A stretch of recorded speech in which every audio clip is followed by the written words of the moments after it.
এইটো জিমি আৰু এইটো সিম্বা দুইটা এটা খেলি আছে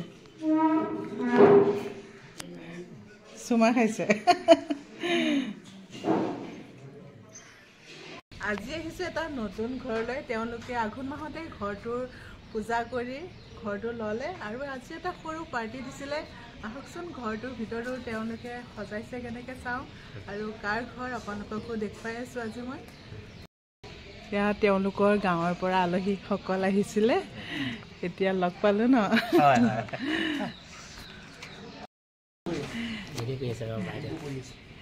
এইটোৱে তেওঁলোকৰ ঘৰটো 2BHK ঘৰ হয়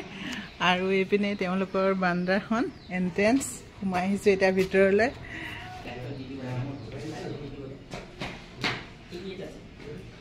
নাই নেকি এয়া তেওঁলোকৰ বান্দাখন আৰু এইটো ড্ৰয়িং ৰুমটো তেওঁলোকে বাৰু নতুনকৈ আহিছে সেইকাৰণে বস্তুবিলাক এতিয়াও অনা নাই ইয়ালৈ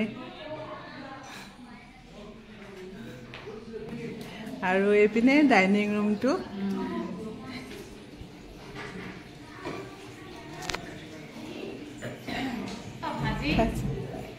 আৰু এইগৰাকী হয় ঘৰৰ ওনাৰ কুসুম বাইদেউ আমাৰ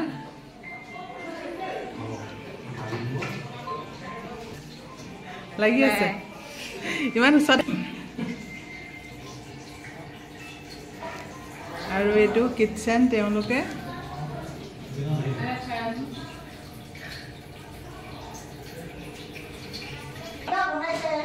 এয়া বাইদেউ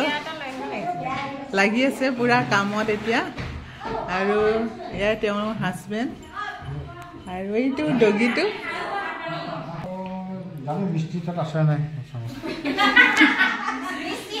এইটো এটা বেডৰুম তেওঁলোকৰ এই আলহীখিনি এতিয়া খোৱা বোৱাত লাগি আছে আৰু তুমি চাই আছা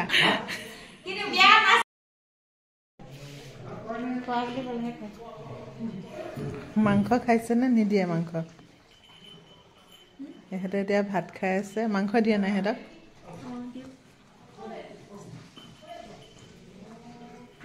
আৰু ইয়াতে ৰাতি হ'লে দুইটা শুই থাকে ন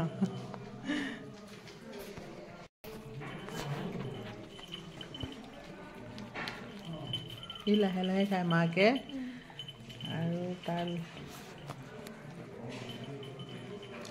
এইপিনে আইতাগৰাকীয়ে তামোল পাণ ৰেডি কৰি আছে কাৰণ প্ৰতিঘৰ অসমীয়া মানুহৰ ঘৰতেই পাব ভাত খোৱাৰ পিছত তামোল পাণ আৰু সেইকাৰণে চাওকচোন ইমান ধুনীয়াকৈ তেওঁ তামোলৰ বটাটো ৰেডি কৰি আছে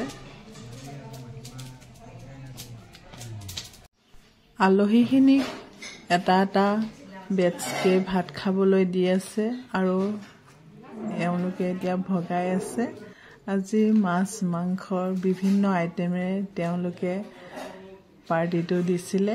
আৰু তেওঁলোকৰ লগতে মোকো খাবলৈ মাতিলে মই খাই লওঁ এতিয়া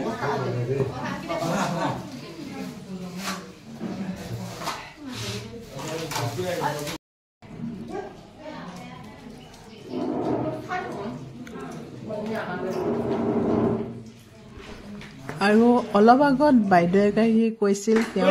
নাচিব আজি এতিয়া নাচিবলৈ ধৰিলে তেওঁ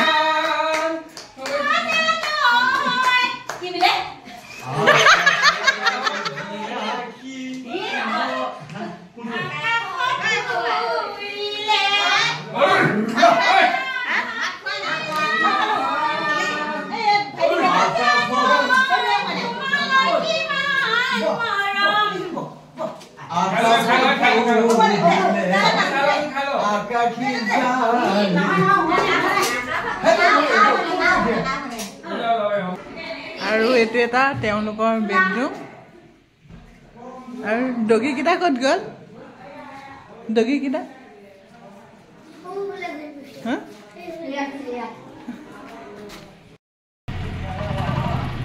আলহীখিনি যাব লাগিছে আৰু আমাৰ এইকেইটা কি হ'ল ময়ো যাওঁৱেই